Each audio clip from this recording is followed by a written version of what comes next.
হে everyone, তো চলে এসেছি দেখো একটা নতুন ভিডিও নিয়ে। তো এই ভিডিওর ভয়েসটা আগেই দেওয়া ছিল, কিন্তু ভয়েসটা কম এসেছিল বলে আবার আমি এই দেখো এটা হচ্ছে যে তরমুজের জুস। তো এটাই করেছি মামামের জন্য।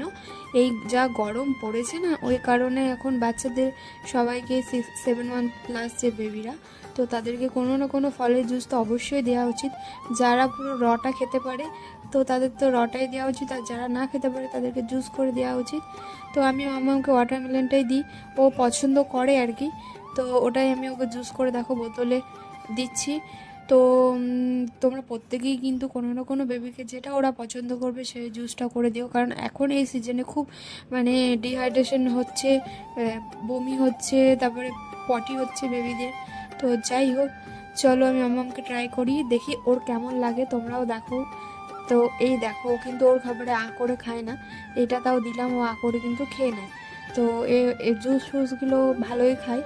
তো আমার ওর জন্য কোনো প্রবলেম হয় না আর কি জুস খাওয়াতে, কিন্তু খাবার খাওয়াতে খুবই প্রবলেম হয়। চলো এটা ওকে খাইনি, ও যতটুকু খাবে ওকে ততটুকুই খাওয়াবো, ও জোর করবো না। এই দেখো, ও মোটামুটি পুরোটাই ফিনিশ করেছে, একটু রয়ে গেছে। ঠিক আছে, এটা আমি খেয়ে নেব। তো তোমরা সবাই বেবিদের খুব কেয়ার করো, টেক কেয়ার করো।